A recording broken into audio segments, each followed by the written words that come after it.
నమస్తే. నవలా శీర్షిక మనోదాహం. రచన వి. రాజా రామ్మోహన్ రావు గారు. చదువుతున్నది రాధిక. ఇక కథలోకి వెడితే, వేణు ఒకందుకు చెప్తే వసంత మరొకందుకు ఒప్పుకుంది. ఆ రాత్రే తిరిగి వెళ్లిపోతున్నాడు వేణు. ఇద్దరు రెస్టారెంట్లో ఉన్నారు. నా ఎంటెక్ అయిపోయినట్లే, రిజల్ట్స్ రావాలి అంతే. క్యాంపస్ సెలెక్షన్స్ కూడా వచ్చేసింది కదా, నీకు ఇంకేం సందేహం అక్కర్లేదు అన్నాడు. సరే అన్నట్టు తలూపింది వసంతలక్ష్మి. అలా తలూపటం కాదు, నా మనసులో ఉన్నది చెప్పాను. మన పెళ్లికి ముందే నువ్వు నా దగ్గరికి వచ్చి నాతో 2-3 రోజులైనా ఉండాలి. ఆ సరదా మనం పొందాలి. అది నీ పూర్తి ఇష్టంతో, తెలిసిందా అన్నాడు. అలా వేణు రమ్మనటం ఇది మొదటిసారి కాదు. ఎందుకు రమ్మంటున్నాడో వసంతకి తెలియక కాదు. అలా వద్దని ఇప్పటికి చాలాసార్లు చెప్పింది. పెళ్లికి ముందు ఇలాంటివి మన సాంప్రదాయం కాదని చెప్పింది.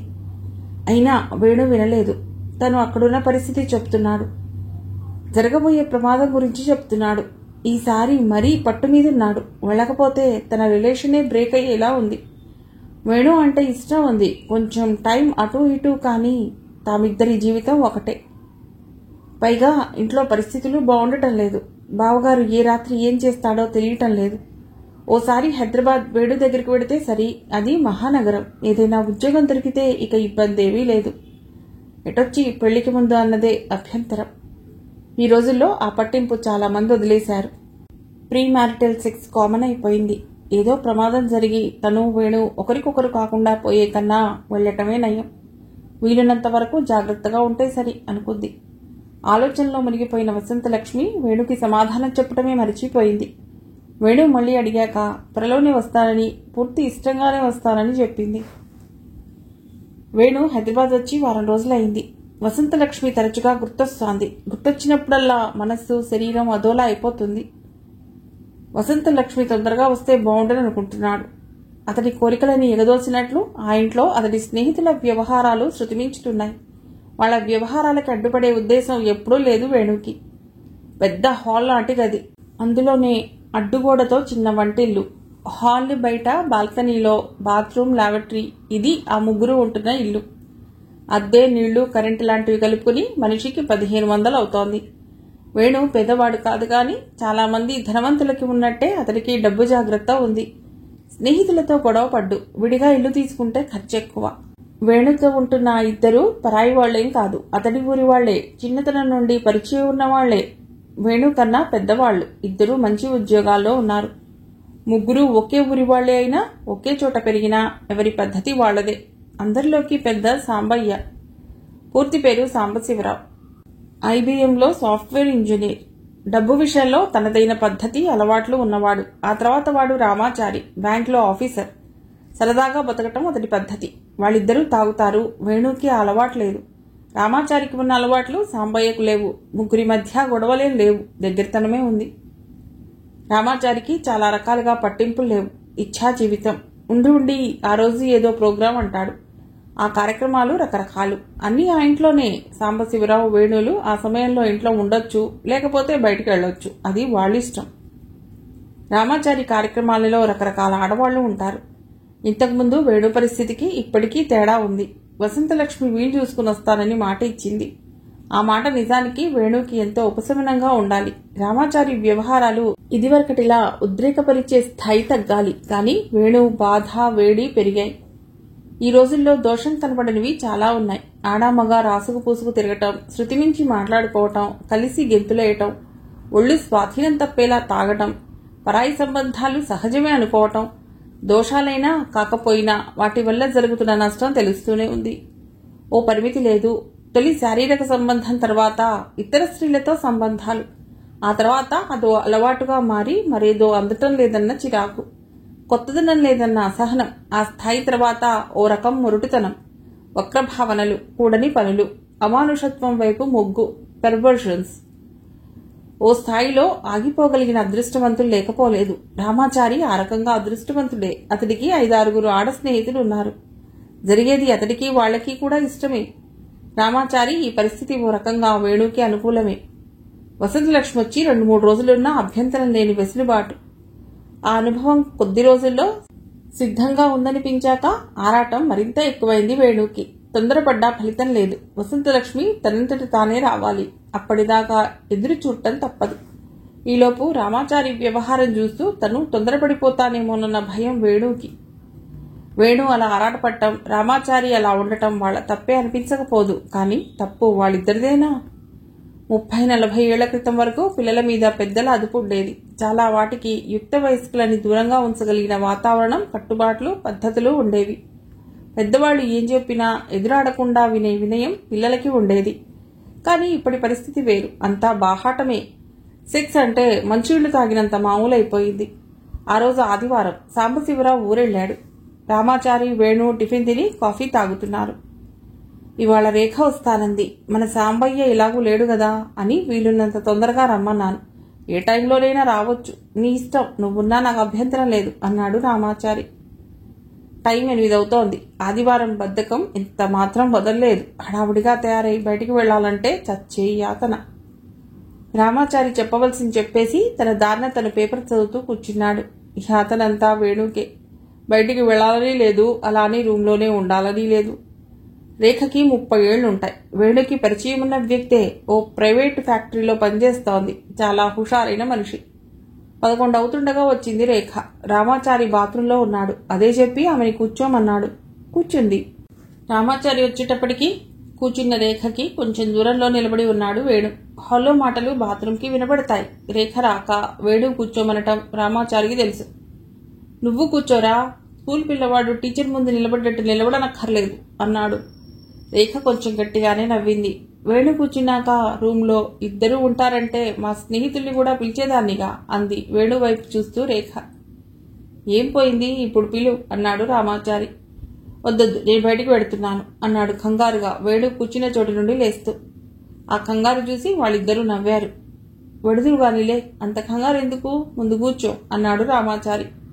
అప్రయత్నంగానే తిరిగి కూర్చున్నాడు వేణు. వేణు ఉంటే ఉంటాడు, వెడితే వెడతాడు. మీ స్నేహితురాల్ని పిలవచ్చుగా అన్నాడు రామాచారి. తమరి వేషాలు నాకు తెలుసు, వేణు ఉంటానంటేనే పిలుస్తాను అంది రేఖ. ఒక్క క్షణంలో ఒళ్లంతా అగ్నిజ్వాలలా తయారైంది వేణుకి. ఆలోచన ఎటూ సాగని ఓ రకం ముద్దుతనం వచ్చేసినట్లయింది. రేఖ అంతగా చెప్తోందిగా అన్నాడు రామాచారి. గొంతు తడారిపోయినట్లు, మాట బయటికి రానట్టయిపోయాడు వేణు. అకస్మాత్తుగా వసంతలక్ష్మి గుర్తుకొచ్చింది వేణుకి. ఎక్కడ ఏ పొరపాటు జరుగుతుందోనని భయం అని ఆమెతో చెప్పిన మాటలు గుర్తొచ్చాయి. సమాధానం కోసం ఎదురు చూస్తున్నట్టు రామాచారి, రేఖ వేణు వైపే చూస్తున్నారు. ఆదివారం మరీ నిరుత్సాహంగా ఉన్నట్టు అనిపిస్తోంది వసంతలక్ష్మికి. నిజానికి ఆదివారానికి మిగిలిన రోజులకి తేడా లేదు. ఎక్కడా ఉద్యోగం చేయటం లేదు. ప్రతిరోజు ఆదివారమే. ఆదివారం తండ్రికి ఆఫీస్ ఉండదు. ఎక్కువ సమయం ఇంట్లోనే ఉంటాడు. తల్లి కూడా రోజు అంత హడావిడి ఉండదు. ఇంట్లో అందరికీ తీరుబడి ఉన్నా కాసేపు సరదాగా ఉత్సాహంగా గడుపుదామన్న ఆసక్తి ఎవరికీ లేదు. ఒకరితో ఒకరు ఏం మాట్లాడితే ఏమవుతుందోనన్న బెరుకు. ఇంటిదంతా ఏదో ప్రమాదం కమ్ముకున్నట్టు నిరుత్సాహం. కాఫీ ఇవ్వనా, వంట అయిందా, బియ్యం ఇవాళ్లతో అయిపోతాయి, నా ఎర్రచీర కనపడటం లేదు, అక్క ఏదమ్మా, ఇలాంటి మాటలే. జీవితం చాలా భాగం అంకెల్లోకి మారిపోయినట్టు తయారైంది. ఎవరి గురించి ఎవరు ఆలోచించినా, ఏం చేయాలన్నా డబ్బు లెక్కలే. ఉద్యోగస్తుల్లో రోజూ తిండికి వెతుక్కునేంత పేదరికంలో చాలా మంది లేకపోవచ్చు. కానీ అవసరం కోసం కాక ఆనందం కోసం ఖర్చు పెట్టగలిగినంత ఆదాయం ఉన్నవాళ్లు ఎక్కువ మంది లేరు. నెలకి 5,000 సంపాదించే వాళ్ళకి, 1,00,000 సంపాదించే వాళ్ళకి కూడా డబ్బు ఇబ్బందే. అదే ఈనాటి అంకెల గారడి. అన్ని అవసరాలే అనిపించే జీవన మాయాజాలం. సత్యనారాయణమూర్తి గారికి ఆశలున్నాయి. పిల్లలిద్దరూ వాళ్ల బతుకులు వాళ్ళు బతుకుతుంటే తను, భార్య కాస్త విశ్రాంతిగా కొంతకాలమైనా గడపాలని, ప్రశాంతంగా తన వాళ్ళందరితో కలిసి ఒక్కసారైనా తిరుపతి లాంటి పుణ్యక్షేత్రం వెళ్లి రావాలని. ఇవి మరీ ఆశించకూడనివేం కాదు. అయినా అలాంటి ఆశలన్నింటినీ కావాలనే ప్రయత్నపూర్వకంగానే ఆయన వదిలేసుకున్నారు. ఎప్పుడైనా మరీ నిస్సత్తువ కమ్ముకున్నప్పుడు మాత్రం ఎందుకీ బతుకు అనుకున్నా మళ్లీ మరుక్షణమే పిల్లల కోసం అని ఆయనకాయనే తెప్పరిల్లే ప్రయత్నం చేస్తారు. తండ్రి పరిస్థితి, మనస్థితి వసంతలక్ష్మికి తెలియనివి కావు. కొంచెం ఎక్కువసేపు ఆయన ఎప్పుడైనా సంభాషిస్తే అది వసంతలక్ష్మితోటే. తను ఏదైనా ఉద్యోగం చేస్తే తండ్రికి సాయంగా ఉంటుందని వసంతలక్ష్మికి తెలుసు. ఆ ప్రయత్నాలు చేసింది. 6 నెలల క్రితం ఓ బట్టల కొట్లో ఉద్యోగం దొరికితే చేరింది. ఇంటికి దూరం. పొద్దున 9 నుండి రాత్రి 7 వరకు. సాయంత్రం 6 వరకు కొట్టు యజమాని పెద్దాయన ఉండేవాడు. తన తండ్రిలాగానే నెమ్మదైనవాడు. ఏ ఇబ్బంది లేకుండా గడిచేది సమయం. సాయంత్రం 6కి ఆయన కొడుకు వచ్చేవాడు. కొట్టు మూసే వరకు అతడే చూసుకునేవాడు. క్యాష్ దగ్గర అతడుంటే వసంతలక్ష్మి మరో కుర్రవాడు అమ్మకాలు చూసుకోవాలి. నెలకి 2300 జీతం. ముందు ఓ 10 రోజులు ఉద్యోగం బాగానే ఉంది. అలవాట్లేని పని. అలసటగా ఉన్నా తట్టుకుంది వసంతలక్ష్మి. కానీ ఆ తర్వాత ఎదురైన ఇబ్బంది బాగా కష్టపెట్టింది. 6కి వచ్చే యజమాని కొడుకు వీలు చూసుకుని వేళాకోళాలు మొదలెట్టాడు. ఆ తర్వాత ఏదో వంకతో కుర్రవాడిని బయటికి పంపించి తన ఉద్దేశం మరింత బయటపడే చేష్టలు మొదలెట్టాడు. తను ఒప్పుకోకుండా ఆ కొట్లో అతడేదో చేస్తాడని కాదు, కానీ ఆ వాతావరణం సాయంత్రం 6 నుండి అదాటుగా మారింది వసంతలక్ష్మికి. నెల పూర్తయ్యే వరకు ఓపిక పట్టింది. జీతం అందగానే పెద్ద ఆయనకి రేపటి నుంచి రావడం లేదని చెప్పేసింది. జీతం డబ్బు మొత్తం తండ్రి చేతికి ఇచ్చింది. ఆయనకి కళ్ళనీళ్ల పర్యంతం అయింది. అమ్మా, నీకు బట్టలు చెప్పులు ఏవి సరిగ్గా లేవు. వయసొచ్చిన పిల్లవి. ఏ నెల కానెల కొనాలని కొనలేకపోతున్నాను. ఈ డబ్బుతో కొనేసుకో అన్నాడు సత్యనారాయణమూర్తి గారు. ఆ తండ్రి మనసు, ఇల్లు గడపలేని పెద్ద వయస్సు, అసక్త వసంతలక్ష్మిని కదిలించాయి. నెమ్మదిగా నువ్వే కొందుగానిలే నాన్న, ఏదైనా చిన్న అప్పు తీర్చే అంది డబ్బు తండ్రి చేతిలోనే ఉంచుతూ. ఉద్యోగం మానేసినందుకు కాదు, మానేసిన విషయం తండ్రికి చెప్పటానికి మదనపడింది వసంత. ఈ నెల వచ్చిన అదనపు ఆదాయం ప్రతి నెలా ఉంటుందని ఆయన ఎన్ని లెక్కలు వేసుకున్నాడో, ఎంత నిరాశపడతాడోనని బాధపడింది. చెప్పక తప్పదని తెలుసు. చివరికి నెమ్మదిగా, అలవాట్లేని పని నాన్న, నాకు కంగారుగా ఉంది. ఆ బట్టల కొట్లో పని. అలసట తట్టుకోలేకపోతున్నాను. అందుకే నువ్వు సరేనంటే రేపటి నుంచి వెళ్ళను అంది. బయట జరుగుతున్న చాలా విషయాలు, తారసపడే సత్యాలు తల్లిదండ్రులతో నిజాయితీగా చెప్పుకోలేని పరిస్థితి వసంతకే కాదు, ఇంకా చాలా మంది యువతీ యువకులకు ఉంది. అలసటగా ఉంటే వద్దు తల్లి, వెళ్లకు అన్నాడు సత్యనారాయణమూర్తి గారు. అప్పటికి గట్టెక్కినట్లు అనిపించింది వసంతలక్ష్మికి. అయినా తండ్రికి సాయంగా ఉండాలన్న పట్టుదలతో ఉద్యోగ ప్రయత్నాలు చేస్తూనే ఉంది. 15 రోజుల ప్రయత్నం తర్వాత ఓ ఉద్యోగం దొరికింది. రియల్ ఎస్టేట్ వ్యాపారం చేస్తున్న చిన్న ఆఫీస్. యజమాని రత్నావతి. చాలా బాగా మాట్లాడటమే కాదు, ఎంతో కలుపుగోలు మనిషి. జీతం 2000 ఇస్తానంది. వసంతలక్ష్మి ఇంటికి ఆఫీస్ దగ్గర 10 నిమిషాల నడక. అంతగా అలసట కూడా ఉండదని, అందులో మరో స్త్రీ దగ్గర ఉద్యోగం కాబట్టి బట్టల కొట్లో ఉన్న ఇబ్బంది ఉండదని సంతోషంగా ఉద్యోగంలో చేరింది. అది పెద్ద ఆఫీస్ ఏం కాదు. ఒకటే గది. ఆ గదిలో ఒక టేబుల్, కొన్ని కుర్చీలు, మరికొన్ని చిన్న చిన్న సామాన్లు. పెద్దగా ఇతర ఉద్యోగులు లేరు. 14 ఏళ్ల పని కుర్రవాడు ఒకడున్నాడు. ఇంచుమించు పనులన్నీ రత్నావతి చూసుకుంటుంది. ఆఫీస్లోనే కాక బయట కూడా రత్నావతి చూడవలసిన పనులు ఉన్నాయి. మగవాళ్లకి ఏమాత్రం తీసిపోనట్టు ఎంతో ధైర్యంగా వ్యవహరిస్తుంది. కైనెటిక్ హోండా మీద ఎక్కువ తిరిగినా అవసరాన్ని బట్టి కారులోను పెడుతుంది. కింద ఆఫీసు, మేడ మీద ఆవిడ మకాం. ఆవిడ బయటకు వెళ్ళినప్పుడు ఆఫీస్కి ఎవరైనా వస్తే అటెండ్ అవ్వటానికి, ఫోన్ కాల్స్ రిసీవ్ చేసుకోవటానికి వసంతలక్ష్మిని ఉద్యోగంలో పెట్టుకుంది. బట్టల కొట్లో పనితో పోలిస్తే అసలు పనేం లేనట్లే. ఈ ఉద్యోగంలో ఇబ్బంది లేకపోగా వసంతలక్ష్మికి బాగుంది. రత్నావతి ఆఫీసులో లేనప్పుడు ఆఫీస్ బాయ్ సాయంగా ఉంటున్నాడు. రత్నావతి ఆఫీసులో ఉంటే సరే సరి గలగలా మాట్లాడుతూ మంచి సందడిగా ఉంటుంది. ఈ రోజుల్లో ఆడవాళ్లు ఏ విషయంలోనూ తక్కువ కాదని, పట్టుదలతో కృషి చేస్తూ ధైర్యంగా ఉంటే ఎవరి మీద ఆధారపడనక్కర్లేదని రత్నావతి చెప్పే కబుర్లు వసంతలక్ష్మికి టానిక్లా కొత్త శక్తిని ఇస్తున్నాయి. వ్యాపార వ్యవహార జ్ఞానమేగాక రత్నావళికి ఆడవాళ్లకి సంబంధించిన చట్టాల పరిజ్ఞానం, లీగల్ మెళకువలు కూడా తెలుసు. పెద్దగా కాలం గడిచినట్లుగా తెలియకుండానే 4 రోజులు గడిచిపోయాయి. వెంటనే రత్నావతి జీతం ఇచ్చేసింది. కిందటిసారి కన్నా ఈసారి మరింత ధైర్యంగా, ఉత్సాహంగా తండ్రికి జీతం ఇచ్చింది వసంతలక్ష్మి. రోజులు ఎప్పుడూ ఒకేలా ఉండవంటారు. చిన్న జీవితాల్లో ఒడిదుడుకులు అంతే. చిన్న గాలి కూడా గట్టిగా ఊపేస్తుంది. వ్యాపారాలు ఎంత కష్టంగా ఉంటున్నాయో, డబ్బు సంపాదన ఎంత క్లిష్టమో రత్నావతి మాటల ద్వారా వసంతలక్ష్మికి తెలుస్తోంది. ఏ విషయమూ సీరియస్ గా మాట్లాడదు రత్నావతి. నవ్వుతూనే మామూలు మాటల్లాగానే చెప్తుంది. రియల్ ఎస్టేట్ అంత ప్రోత్సాహకరంగా లేదు. అయినా రత్నావతి వసంతలక్ష్మి పనిచేసిన మొదటి నెల 8 ప్లాట్లు అమ్మింది. గంటలు గంటలు బయట తిరిగితేనే గాని అమ్మకాలు జరగటం లేదు.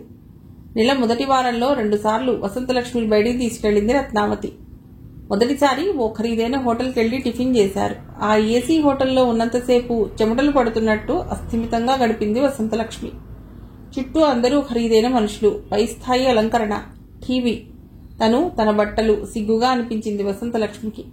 మరోసారి ఆ రోజు పనేం లేదని మ్యాట్నీ సినిమాకి వెళ్లారు. రత్నావతితో అలా బయటికెళ్లటం నిత్య జీవితపు దిగులు నుండి ఆటవిడుపుగా ఉత్సాహంగా ఉంది. రత్నావతి ధైర్యం, నిర్భయంగా తనకి నచ్చినట్లు సాగిస్తున్న ఆమె జీవితం వసంతలక్ష్మికి బాగున్నాయి. అలా వెళ్లటంలో ముఖ్య సమస్య సరైన బట్టలు లేకపోవటం. అటువంటి పరిస్థితిలో తండ్రి 800 ఇస్తూ, అమ్మా ఈ నెల కొంచెం పర్వాలేదు, ఓ జత బట్టలు కొనుక్కో అన్నాడు. ఆ డబ్బుతో అద్భుతమైన బట్టలు రాకపోయినా తనకి నప్పే డ్రెస్ జాగ్రత్తగా ఎంపిక చేసుకుని కొనుక్కుంది వసంతలక్ష్మి. ఆ డ్రెస్ వేసుకుని ఆఫీసు వెడితే ఎంతో బాగుంటుందని రత్నావతి మెచ్చుకోవటంతో పొంగిపోయింది వసంతలక్ష్మి. రోజు కన్నా సంతోషంగా, ఉత్సాహంగా గడిపింది ఆఫీసులో. డబ్బులేని బరువు మనస్సుని నొక్కి పెట్టడం వల్ల కానీ ఆ వయసులో ఏ ఆడపిల్ల మనస్సైనా కొత్త బట్టలన్నా, అలంకారం అన్నా, అందంగా కనపడటమన్నా ఎగిసిపట్టం సహజం. వసంతలక్ష్మి ఉత్సాహం రత్నవతి గమనించింది. సాయంత్రం అవుతుండగా, మంచి హుషారుగా ఉన్నో, డ్రెస్ బాగుంది, ఓ పని చేయకూడదు అంది రత్నావతి. ఏమిటన్నట్టు ఆమె వైపు చూసింది వసంతలక్ష్మి. నీకు తెలుసుగా, మన వ్యాపారంలో ప్లాట్లు ఊరికే అలా అమ్ముడైపోవు. కాంటాక్ట్స్ ముఖ్యం, వాళ్ళని ఒప్పించడం ముఖ్యం. ఇవాళ ఒక ఆయన మాట్లాడటానికి డిన్నర్కి రమ్మన్నాడు. బాగా డబ్బున్నతడు. డిన్నర్ మంచి సరదాగా ఉంటుంది, వస్తావా అంది. ఊహించని ఆహ్వానం వసంతలక్ష్మికి. ఆలోచనలో పడింది. తిరిగి రత్నావతే, నువ్వు కూడా డెవలప్ అవ్వాలి వసంత. 10 మంది పెద్దలతో పరిచయాలుండాలి. అదేం పెద్ద బ్రహ్మ విద్య కాదు. నవ్వుతూ ఉత్సాహంగా చనువుగా ఉంటే చాలు. కొమ్ములు తిరిగిన మగవాళ్లు కొంగు తగిలితే చాలు. పాట విన్నావా అంది నవ్వుతూ. వెళ్లాలని ఓ క్షణం అనిపించినా ఏదో అంతర్వాణి పలికించినట్టు, ముందుగా ఇంట్లో చెప్పకుండా రాలేను. చీకటి పడ్డాక బయటికెళ్ళటం మా వాళ్ళకి ఇష్టం ఉండదు అంది వసంతలక్ష్మి. రత్నావతి ఇక ఆ ప్రసక్తి వదిలేసింది. తిరిగి ఇంటికి వస్తుండగా, వెళ్లకుండా మంచి పని చేశాను. అలా వెడితే ఆ తర్వాత ఏం జరుగుతుందో ఏమిటో. ఎందుకొచ్చిన గొడవ? ఎంత శ్రద్ధా మనిషి అయినా రత్నావతి గారితోటి హద్దరిగి ఉండటం మంచిది అనుకుంది వసంతలక్ష్మి. కానీ రత్నావతి అలా అనుకోలేదు. 2 రోజుల తర్వాత మరో రకంగా చెప్పిన విషయం అదే.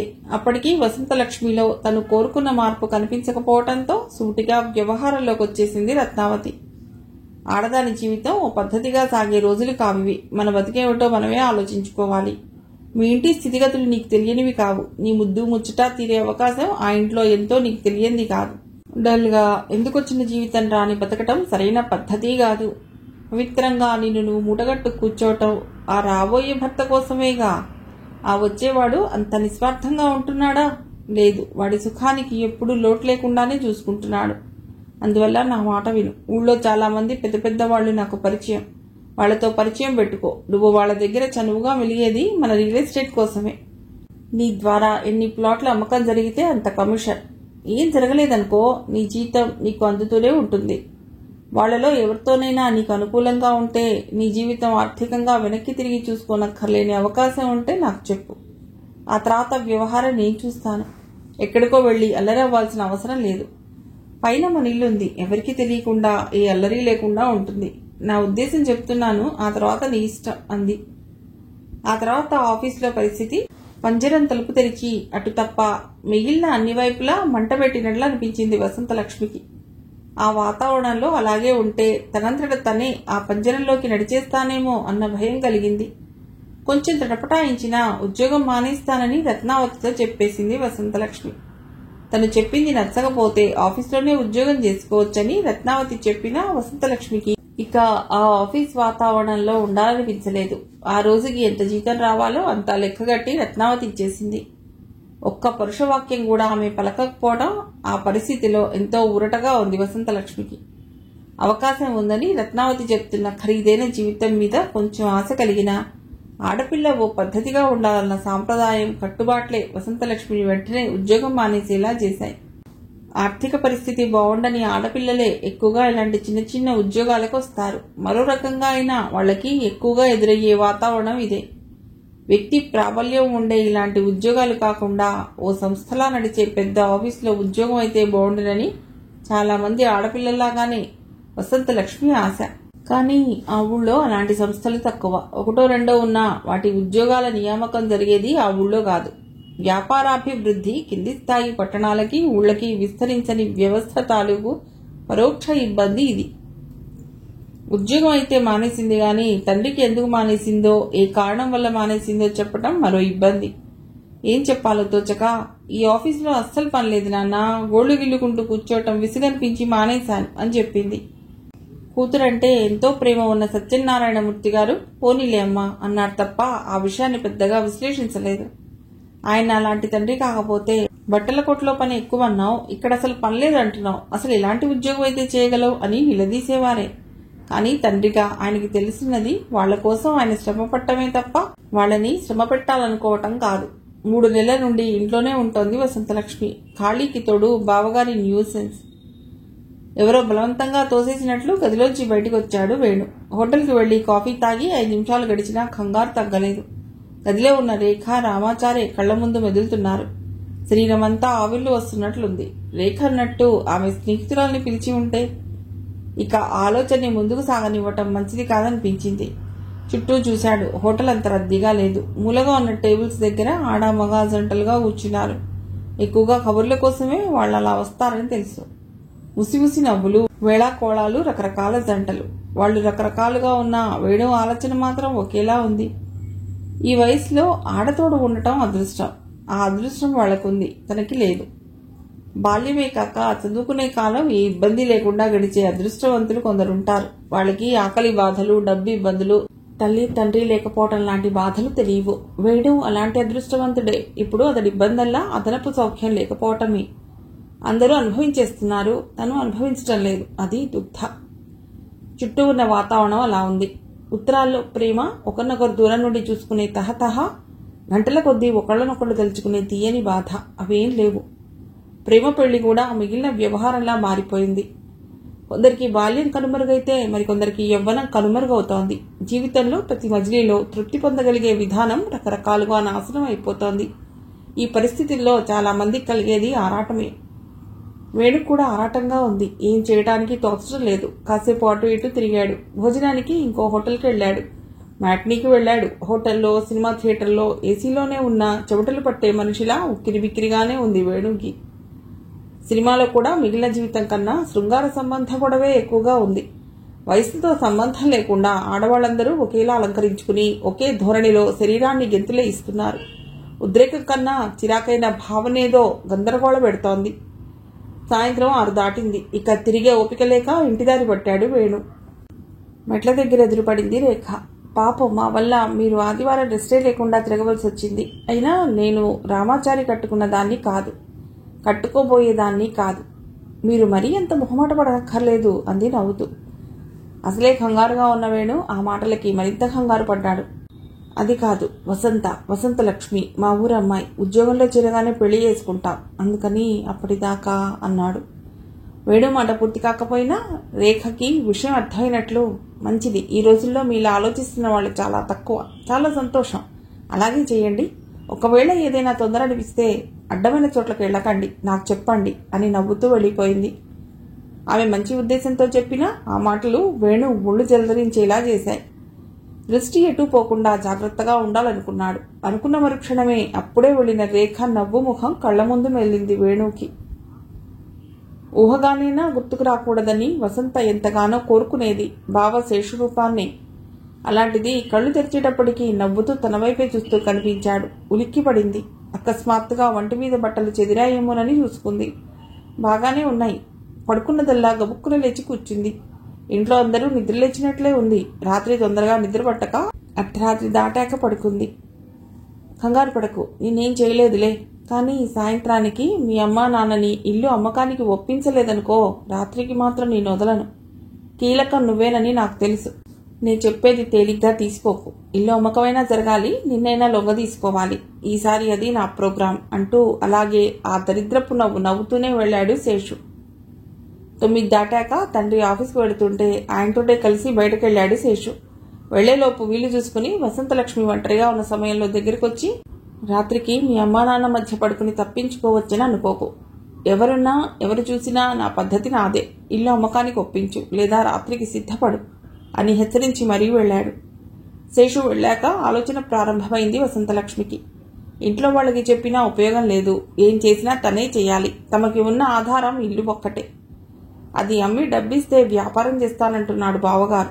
వసంతలక్ష్మి కాదన్నందుకు ఇలా యాతన పెడుతున్నాడు. ఇదివరకు ఎంతో డబ్బు ఇచ్చారు, అంతా పాడు చేశాడు. ఏ రోజు ఏ క్షణాన ఏ కొత్త సమస్య వచ్చి పడుతుందోనన్న భయంతో గడిచే సంసారాలు కొన్ని ఉంటాయి. సత్యనారాయణమూర్తి గారి పరిస్థితి అదే.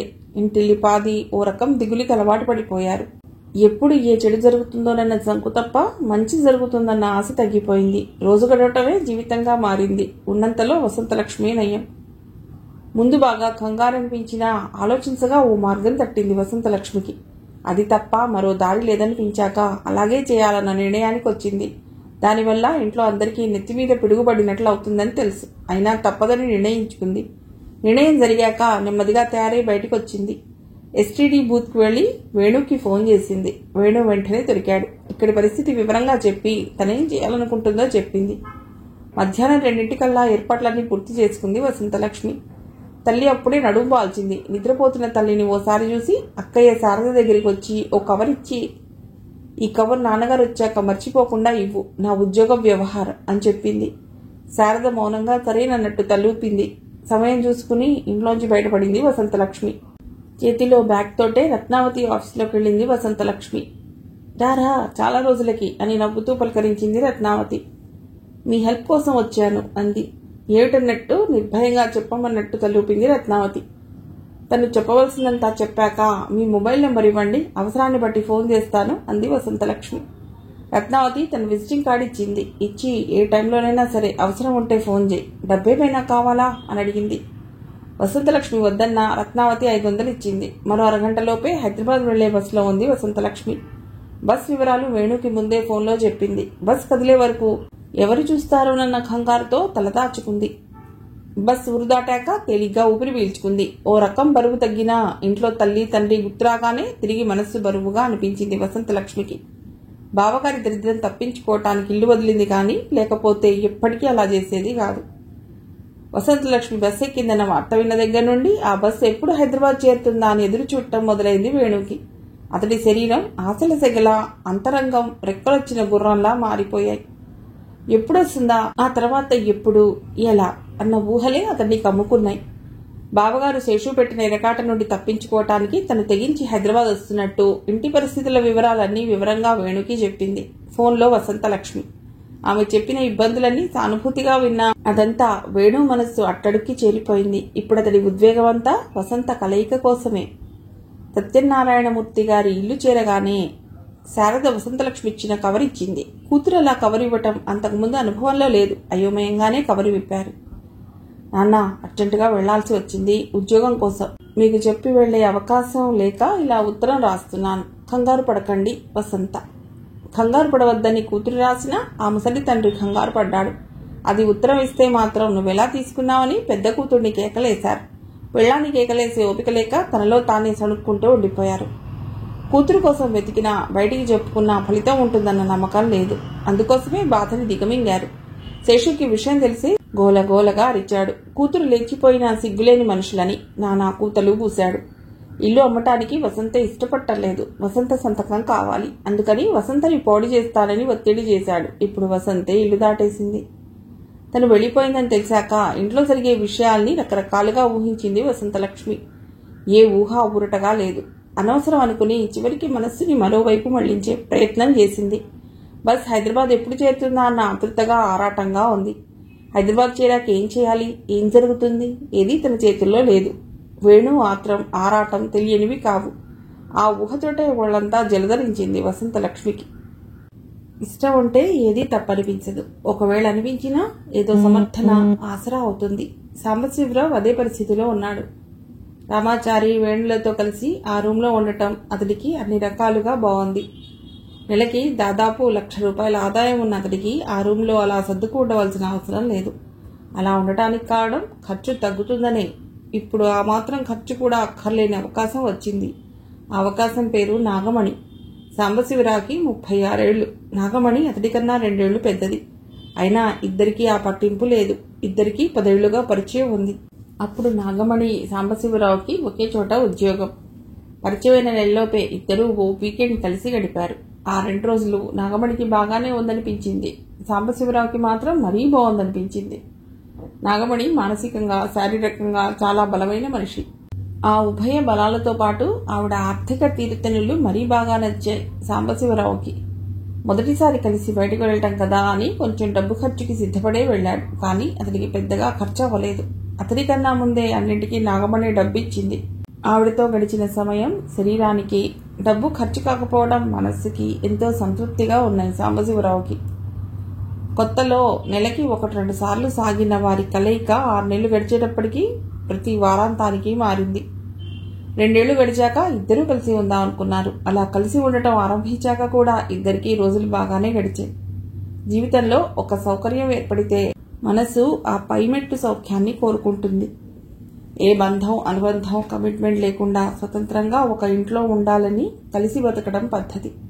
అలా ఉంటున్న నాగమణి సాంబశివరావు మాట వీలున్నంత వరకు కాదనేది కాదు. సంపాదనలో నాగమణి ఓ మెట్టుపైనే, పైగా డబ్బు ఖర్చుకి వెనకాడే మనిషి కాదు. జీవితం సుఖవంతంగా ఇబ్బంది లేకుండా గడపాలన్నది ఆమె ఉద్దేశం. నిజానికి సాంబశివరావుకి సంబంధం లేకపోయినా నాగమణి అలా ఖర్చు చేయటం ఇష్టంగా అనిపించలేదు. నెమ్మదిగా సలహాలు ఇవ్వటం మొదలెట్టాడు. ఆ సలహాలు కొన్నాళ్లకి ఆంక్షలుగా మారాయి. చివరికి ఈ పద్ధతి నాగమణికి నచ్చలేదు. బాగా విసుగ్గా తయారైంది. ఓ శనివారం రాత్రి మనిద్దరం వేరుగా ఉందాం, నువ్వు ఇల్లు చూసుకుని వెళ్ళు అని తిరుగులేని తన నిర్ణయం చెప్పేసింది. అలా ఇద్దరు విడిపోయారు. విడిపోయి కూడా 4 ఏళ్లు దాటింది. నాగమణిది సొంత ఇల్లు. 1-2 సార్లు ఆమెకు ఫోన్ చేసి ఈ రాత్రికి ఇంటికి రానా అని సాంబశివరావు అడిగినా ఆమె ఒప్పుకోలేదు. అలాంటి నాగమణి ఆ రోజు పొద్దున ఫోన్ చేసి సాంబశివరావుని మళ్లీ తనతో ఉండటం ఇష్టమైతే రమ్మని చెప్పింది. అలా చెప్పటానికి ముందే 2-3 షరతులు పెట్టింది. మొదటి షరతు, సాంబశివరావుకి ఏం కావాలో అడగాలి తప్ప నాగమణి ఆర్థిక విషయాల్లో గాని, వ్యక్తిగత సంబంధాలలో గాని కల్పించుకోకూడదు. కలిసి ఒకే ఇంట్లో ఉంటారు తప్ప ఒకరి మీద ఒకరికి ఏ రకమైన అధికారం గాని, బాధ్యత గాని, శారీరక సంబంధం విషయంలో కూడా ఉండవు. అలా ఇష్టమైతే రమ్మనమని చెప్పింది. నాగమణి పిలుపుకి ఆనందంగా సమ్మతించాడు సాంబశివరావు. అదే విషయం రామాచారికి, వేణుకు చెప్పి ఆ రాత్రే తన సామాను తీసుకుని వెళ్ళిపోయాడు. వసంతలక్ష్మి వస్తున్న ఈ సమయంలో ఇది తమకి వీలుగానే ఉంటుందనుకున్నాడు వేణు. వసంతలక్ష్మి ఒక్కతే వస్తోందని, ఊరు తెలియదని బాగా ముందుగానే బస్ డిపోకి వెళ్లాడు వేణు. ఏ బస్ వచ్చినా తనొచ్చే బస్సే అని డిపోలో పరుగులు పెట్టాడు. రకరకాల ఊహలతో అతడి మనస్సు ఉరుకులు పరుగులు పెడుతోంది. ఎప్పుడెప్పుడు వసంతలక్ష్మి కనబడుతుందా అని ఆతృతగా ఉంది. నిండుగా విచ్చుకున్న పువ్వులాంటి, దోరగా మెరుస్తున్న పండులాంటి వసంతలక్ష్మి అందం, వయస్సు అతడిని ఎంతో అస్థిమితంగా తయారు చేశాయి. వంటికి పులపరం వచ్చినట్టు వేణు హైరానా పడ్డాడు. ఎప్పుడూ సిగరెట్ కాల్చని వేణుకి సిగరెట్ కాలిస్తే బాగుండనిపించింది. మరో గంట గడిచాక వసంతలక్ష్మి ఎక్కిన బస్సు వచ్చింది. ఆమె చేతిలో బ్యాగ్ అందుకుంటూ ఆమె ముఖం వైపు చూశాడు. బాగా నీరసించి, ముఖంలో ఏమాత్రం వెలుగు లేకుండా ఎంతో దీనంగా కనిపించింది వసంతలక్ష్మి. ఏమిటి వసంత, ఇలా అయిపోయావు అన్నాడు. నిన్న పొద్దున్నుంచి నానా కంగారు. ఆడపిల్ల తెగించి ఇల్లు వదిలి రావటం ఎంతటి నరకమో తెలుసా? ఏ ఆడపిల్ల సరదాగానో ఒళ్ళు బలిసో ఇల్లొదలదు. చాలా మంది లేచిపోయిందని తేలిగ్గా అంటారు అంది. మనసులో వేణు సిగ్గుపడ్డాడు. వసంత ఇంతగా ఆరాటపడుతుంటే తను కేవలం సుఖం కోసమే ఆతృతపడ్డాడు. చాలా మంది మగవాళ్లకి ఆడవాళ్ల ఇలాంటి బాధలు తెలియవు. రారా, అర్జెంటుగా ఏదైనా టిఫిన్ తిని కాఫీ తాగుతూ గాని అంటూ కంగారు పడ్డాడు. కొంచెం వీలుగా బాగుండే హోటల్ కోసం హడావుడిగా వెతికాడు. అతడి అక్కర, ఆప్యాయత వసంతలక్ష్మికి కొంతవరకు ఊరట కలిగించాయి. హోటల్లో మాట్లాడుకుంటున్నప్పుడే ఉంటున్న ఇల్లు, వ్యక్తుల వివరాలు చెప్పి కిందటి రాత్రే సాంబశివరావు వెళ్లిపోయిన సంగతి చెప్పాడు వేణు. అతడు చెప్పే మాటలు అన్యమనస్కంగానే వింటోంది వసంతలక్ష్మి. ఆ విషయం గ్రహింపుకొచ్చాక, ఏం ఆలోచిస్తున్నావు వసంత, ఇబ్బందిగా కనిపిస్తున్నావు అని అడిగాడు. ఏమని చెప్పాలి వేణుకి? ఇంట్లో అమ్మ, నాన్న, అక్కయ్య పరిస్థితి ఎలా ఉందో. తన చేతిలో ఉన్న డబ్బు కొంచెమే, అవసరాలు చాలా ఉన్నాయి. తన మనస్సు ఎలా ఉందో తనకే అర్థం కావటం లేదు.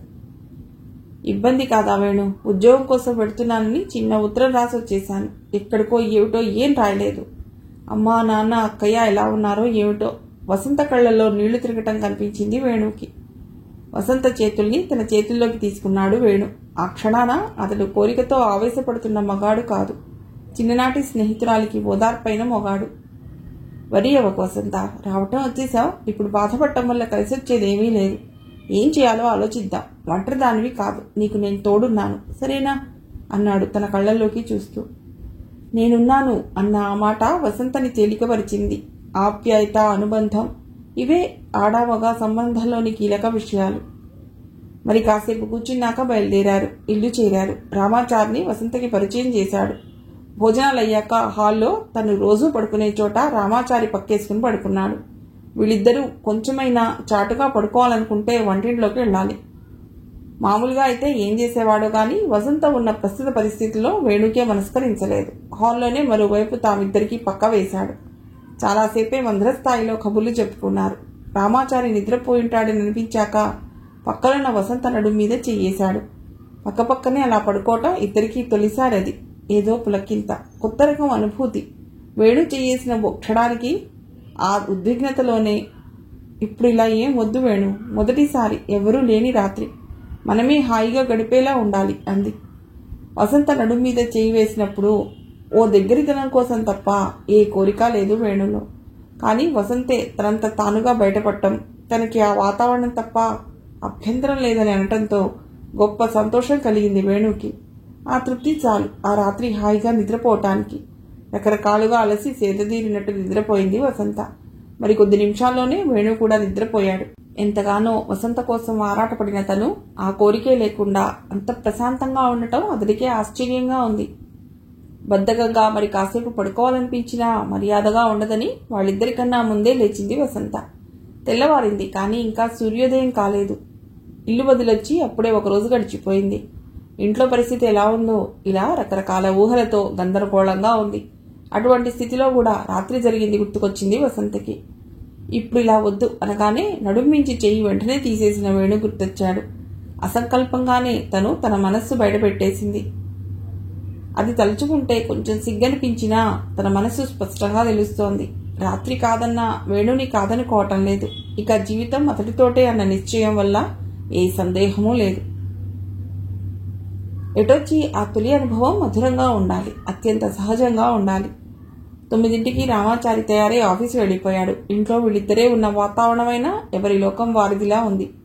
ఎన్నోసార్లు ఎంతో ఆత్రంగా వేణు హైదరాబాద్ రమ్మనమని పిలిచాడు. అలా కాకుండా ఇలా అతడి నెత్తిమీద భారంలా వచ్చి పడింది. ఈ పరిస్థితిలో ఏం చేయాలి? ఇది వసంత ఆలోచన. ఏదో ఒక రోజు లేదా 2 రోజులు గడిపి వెళ్ళటానికి రమ్మన్నాడు. ఇలా ఇల్లు వదిలి వసంత రావాల్సి వస్తుందని వేణు ఎప్పుడూ అనుకోలేదు. ఇప్పుడు ఏం చేయాలి?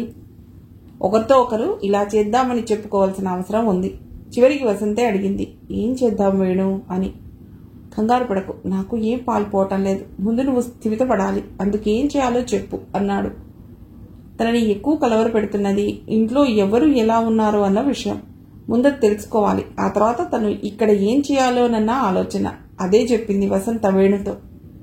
తండ్రితో మాట్లాడాలంటే ఆయన ఆఫీస్కి ఫోన్ చేయాలి. ఆఫీస్లో ఆయన సరిగ్గా మాట్లాడగలిగే వీలు ఉండదు. ఇక మిగిలిన దారి రత్నావతి. వేణు వసంత తయారై బయటకు వచ్చి టిఫిన్ చేశాక టెలిఫోన్ బూత్ నుండి రత్నావతికి ఫోన్ చేశారు. వేణు ఫోన్ నంబర్ ఈ స్థితిలో తనకి సంబంధించిన వాళ్ళెవరికీ తెలియటం వసంతకి ఇష్టం లేదు. రత్నావతి మార్గం చెప్పింది. 10 నిమిషాల్లో వసంత వాళ్ళ ఇంటికెళ్లి తండ్రితో తన ఫోన్ ద్వారా మాట్లాడే వీలు కల్పించింది. వసంత గొంతు విరగానే ఆయనకి ఏడుపు ఆగలేదు. మరో దారి లేక ఇలా చేశాను నాన్న. కొన్నాళ్లు బావకి నా గురించి ఏమీ తెలియకూడదు. కొంచెం మీరు ధైర్యంగా ఉండండి. ఎప్పటికప్పుడు నా సంగతులు తెలియజేస్తుంటాను అని వసంతే ఆయనకి గట్టిగా ధైర్యం చెప్పింది. రత్నావతి గారికి కృతజ్ఞత చెప్తే ఆవిడే వసంతకి భరోసాగా ఎంతో ఆప్యాయంగా మాట్లాడింది. తండ్రితో మాట్లాడాక వసంత మరింత తేలికబడింది. తిరిగి ఇల్లు చేరారు. లోపలికి వచ్చాక తలుపేసి, ఒకసారి దగ్గరికి రా వసంత అన్నాడు వేణుని చేతులు చాపుతూ. కాదనలేదు వసంత. పరస్పరం స్పర్శని తృప్తిగా అందుకున్నాక నెమ్మదిగా విడివడింది వసంత. ఆ క్షణాన వేణు మరింత ముందుకు వెళ్లినా అభ్యంతర పెట్టేది కాదు వసంత. తన మనస్సంతా అతడి పట్ల కృతజ్ఞతతో ఉంది. కానీ హద్దు దాటని వేణు ఈ మృదు స్పర్శ మరింత తృప్తిగా ఉంది. మనిషికి మనిషి తోడు. ఆ ధైర్యం ఎంతో బలాన్ని ఇస్తుంది. జంకు తగ్గిన వసంత ఆలోచన చురుగ్గా సాగింది. ఇద్దరు చాలా విషయాలు మాట్లాడుకున్నారు. అన్నిటికన్నా ముఖ్యమైనది వసంతకి ఉద్యోగం అని నిర్ణయించుకున్నారు. చిన్నదో పెద్దదో ఏదో ఉద్యోగం ముందు చూడాలి. ఇంట్లో ఉద్యోగం అనే చెప్పాను. అదీగాక ఈ ఉద్యోగం చేయకుండా ఇలా ఉంటే నానా మాటలు అనేవాళ్లకి మరింత వీలు. ఆ తర్వాత నేను ఎక్కడ ఉండాలో చూడాలి అంటూ తన మనసులో అవన్నీ చెప్పేసింది వసంత. ఓపిగ్గా అన్నీ విన్న వేణు చిలిపిగా, అవన్నీ సరే, మరి మన సంగతి అన్నాడు. అది కేవలం సరదాకి వేళాకోళంగా అన్నదే. ఆ విషయం ఇద్దరికీ తెలుసు. అయినా వసంత నిజాయితీగానే సమాధానం చెప్పింది. నాకు ఎలా అయితే ఇష్టమో నీకు చెప్పాను. ఆ తర్వాత నీ ఇష్టం అంది. ఇద్దరి మనస్థితి పెళ్ళై శోభనం కోసం ఎదురు చూస్తున్నట్లు ఉంది. వేణు చదువుకోవటానికే వచ్చాడు. కూడా ఉన్న ఇద్దరు మిత్రులు మరికొంతమంది స్వల్ప పరిచయాలు తప్ప పెద్దగా పలుకుబడి ఉన్నవాడేం కాదు. డబ్బు విషయం కూడా తల్లిదండ్రులు పంపేదే ఆధారం. వసంతకి ఉద్యోగం, వేరే వసతి అంత తేలికైన విషయాలు కావు. కానీ ఆ విషయం ఆమెతో అంటే దిగులు పడుతుంది. అందుకే ఆ విషయంగా మౌనం వహించాడు. అవసరాలు, ఆశలు వేరు, జీవితం వేరు. అందులోనూ హైదరాబాద్ నగరం, రోజు రోజుకి రంగులు మారుతున్న సమాజం. ఇంతటి ఇబ్బందికర పరిస్థితుల్లోనూ వేణుకి మనస్ఫూర్తిగా వసంత కావాలనే ఉంది. వసంత మనస్సు ఉద్యోగం మీద, భవిష్యత్తు మీద ఎంతో ఆరాటంగా ఉంది. జీవితంలోని చిత్రం అదే. ఈ ఇబ్బందుల దారి ఇబ్బందులదే. వయస్సు పొంగులో ఉన్న యువతీ యువకుల్ని కమ్ముకుంటున్న ఈనాటి హద్దు అదుపు లేని మోహన్ దారి మోహానిదే. కలయిక అన్న పులకరింత ఇద్దరిలోనూ చాప కింద నీరులా కదులుతోనే ఉంది. అసలు అలా ఎందుకు అడిగాడో సాంబశివరావుకే తెలియదు. నాగమణి తిరిగి రమ్మనమని పిలిచినప్పుడే ఆమెతో జీవితం ఎలా ఉన్నా సర్దుకు గడపాలన్న నిర్ణయంతో వచ్చాడు. మొదటి 2 రోజులు చాలా బాగా గడిచాయి. 4 ఏళ్ల విరహమేమో మంచి మోజుగా గడిచింది ఇద్దరికి, ముఖ్యంగా సాంబశివరావుకి. 3వ రోజు కొంచెం తొందరగానే ఇంటికి వచ్చింది నాగమణి. అప్పటికే సాంబశివరావు ఇంట్లో ఉన్నాడు. ఏవో స్నాక్స్ తింటూ కబుర్లలో పడ్డాడు. ఆ సమయంలో అడిగాడు, అసలు మళ్ళీ నన్ను ఎందుకు వచ్చి ఉండమన్నావని. నాగమణి వెంటనే ఏం సమాధానం చెప్పలేదు. బదులు కోసం అన్నట్టు ఆమె వైపే చూస్తున్నాడు సాంబశివరావు. చెప్పమంటే చెప్తాను, నువ్వు హర్ట్ అవ్వకూడదు అంది ఆ ఒక్క క్షణంలోనే. ఏం చెప్తుందోనన్న ఆతృత అతడి మొహంలోకి తన్నుకొచ్చింది. డబ్బుంటే ఆడది ఇష్టం వచ్చినట్లు బతకొచ్చు అనుకుంటారు. నా దగ్గర డబ్బే కాదు, ధైర్యం కూడా ఉంది. అయినా ఫ్రస్ట్రేట్ చేశారు. సింగిల్గా ఆడది ఉందంటే అందులో మంచి నెలసరి ఆదాయం ఉంటే ఇంచుమించు అందరూ ఛాన్స్ కోసం చూసేవారే. విసుగొచ్చింది. ఆ గోలకి కొంచెం ఉపశమనం ఉంటుందని నేను రమ్మన్నాను. నాగమణి సూటిగా చెప్పకపోయినా విషయం అర్థమైంది. తను ఓ కాపలా కంచెలాంటి వాడినన్నమాట. గుమ్మంలో అడ్డుగా కనిపించే కుక్కలా. మనసు చివుక్కుమంది సాంబశివరావుకి. మళ్ళీ తనకి తానే సర్ది చెప్పుకున్నాడు. ఆవిడ ఎందుకు పిలిస్తే ఏం, తనకి అన్నీ బాగున్నప్పుడు అనుకున్నాడు. ఆ విషయం మర్చిపోయి హుషారు తెచ్చుకోవాలనుకున్నాడు. ఇద్దరూ కలిసే భోంచేశారు. ఆ సమయం అంతా తనని తను ఆయత్తపరుచుకుంటూనే ఉన్నాడు. పడగదికి వెళ్లగానే, ఇవాళొద్దులే, నీ రూమ్కి వెళ్ళి రెస్ట్ తీసుకో అంది నాగమణి. అది మరో రోజు అయితే తేలిగ్గానే సరిపెట్టుకునేవాడేమో. కానీ ఆ రోజు నాగమణి కాదనటం చెళ్ళుమని కొట్టినట్లయింది. మరోసారి అడిగి చూస్తే అనిపించింది. కానీ అప్పటికే నాగమణి బెడ్రూమ్ తలుపు మూసేసింది. చాలా ఇబ్బందిగా, నిరుత్సాహంగా తన రూమ్కొచ్చాడు సాంబశివరావు.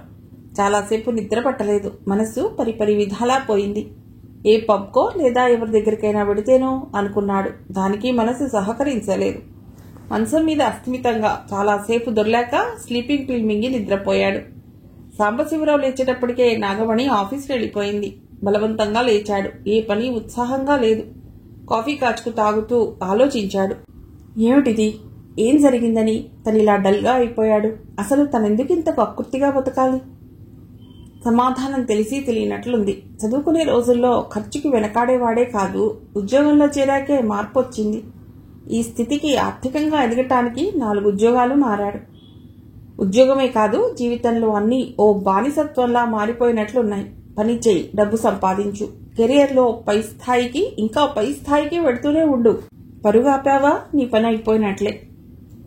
తిరిగి ఇంత ప్రయాణం ఎవరు చేయగలరు? అందుకే రోజులోని 24 గంటలు నీ స్థితి కాపాడుకో. నీకు నువ్వే కాపలా. ఇదంతా ఎందుకు? అన్ని ఇష్టాల్ని, అవసరాల్ని, అనురాగాల్ని, కోరికల్ని కనపడని కొలబద్దతో కొలుచుకుంటూ అన్నిటికీ రాజీ పడిపోయిన బతుకెందుకు?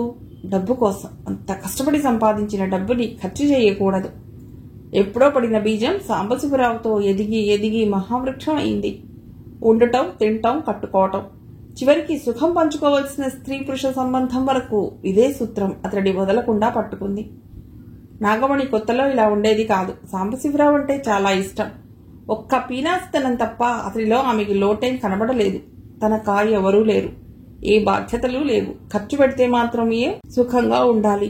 ఉంటోంది, అంతకన్నా ఏం కావాలి అనుకుంది. కానీ రాను రాను పరిస్థితులు మారాయి. సాంబశివరావు విస్తరణ పెరుగుతూ వచ్చింది. మొదట్లో 1-2 చోట్ల డబ్బివ్వటానికి పర్స్ తీశాడు. నాగమణి ఇవ్వనివ్వలేదు. ఆ తర్వాత అది మానేశాడు. నాగమణి ఖర్చు ఇష్టంగానే ఖర్చు పెడుతోంది. అందువల్ల ఏమీ అనుకోలేదు. రాను రాను ఖర్చు తగ్గిస్తే బాగుంటుందని గొడుగుడు మొదలెట్టాడు. ఆ తర్వాత ఆంక్షలు మొదలెట్టాడు. చివరికి డబ్బు ఊరికే రావటం లేదు. నీకు ఖర్చు లెక్కలేకుండా ఉంది. జీతం రాగానే నా అకౌంట్కి ట్రాన్స్ఫర్ చేయి అంటూ చాలా చాలా చెప్పాడు. అంతేకాదు ఒత్తిడి చేయడం మొదలెట్టాడు. అతడి పద్ధతి సవ్యంగా అనిపించలేదు. అంతకీ సున్నితంగా చెప్పి చూసింది, వినలేదు. శారీరకంగా లొంగిన మనిషి మానసికంగా లొంగక ఏం చేస్తుందన్న ధోరణిలో ఉంది అతడి తీరు. అతడంటే ఇష్టమే, అందుకే జీవితం పంచుకుంది. ఇలాంటిదేదో జరుగుతుందన్న అనుమానంతోటే పెళ్లి వరకు వెళ్లలేదు. ఆ విషయమూ చెప్పింది. అయినా అతడి పద్ధతి మారలేదు. విసిగిపోయి విడిపోదాం ఉంది. నాగమణి అలా అంటుందని ఎంతమాత్రమూ ఊహించలేదు సాంబశివరావు. దూరమయ్యాక తెలిసొచ్చింది ఏమేం పోగొట్టుకున్నది. తర్వాత దగ్గరవ్వాలని సాంబశివరావు ప్రయత్నించినా నాగమణి ఒప్పుకోలేదు. అలాంటిది నాగమణి తిరిగి పిలవటమే మహాభాగ్యం. ఇవన్నీ తెలిసినా మనసు సరిపెట్టుకోవాలని ప్రయత్నించినా అసంతృప్తిగానే ఉంది సాంబశివరావుకి. కానీ ఏం చేయగలడు? నాగమణి మీద ఏ రకం హక్కు గాని అధికారం గాని లేవు. ఆఫీసులో కూడా అంతంత మాత్రంగానే ఉంది ఆ రోజు సాంబశివరావుకి. సాయంత్రం ఆఫీస్ అవగానే ఇంటికి వెళ్లాలనిపించలేదు. వేణు రామాచారి దగ్గరికి బయలుదేరాడు. సాంబశివరావు వెళ్లేటప్పటికీ వసంతలక్ష్మి ఒక్కతే ఉంది. వేణు టిఫిన్ తేవటానికని వెళ్లాడు. వసంతలక్ష్మిని చూస్తూ, ఎవరు నువ్వు? భలే లేతగా ఉన్నావు. రామాచారి పిలిపించాడా అన్నాడు. అతను అంటున్నదేమిటో వసంతలక్ష్మికి అర్థం కాలేదు. పర్వాలేదులే, నేనంటే రామాచారి ఏమీ అనడు. వాడొచ్చేలోపు మనం సరదాగా ఉండొచ్చు అన్నాడు సాంబశివరావు. అసలే డల్గా ఉన్నాడేమో. అదో ఆట విడుపులా మొరటుగానే మాట్లాడాడు. మీరేం మాట్లాడుతున్నారో నాకు అర్థం కావటం లేదు. ఒంటరిగా ఉన్నంతలో సంస్కారం లేకుండా మాట్లాడటం అస్సలు బాగోలేదు అంది. ఈలోగా వేణు వచ్చాడు. నువ్వా సాంబయ్య? మా వసంత, అదే మా ఊరి వసంతలక్ష్మి అన్నాడు. సాంబశివరావు సిగ్గుపడిపోయాడు. నిజమే వసంత, ఈ జీవితంలో చాలా సంస్కారాలు దూరమైపోయాయి. నన్ను క్షమించు అన్నాడు తలదించుకుని. అతడు జరిగిన దానికి బాధపడుతున్నాడని తెలియకన్నారు. తెలిస్తే అలా అనరుగా అంది మర్యాదకి. నిజానికి మనస్ఫూర్తిగా అన్న మాటలు కావు. ఆ తర్వాత వసంత వంటింట్లోకి వెళ్లిపోయింది. మిగిలిన కథ తర్వాతి భాగంలో.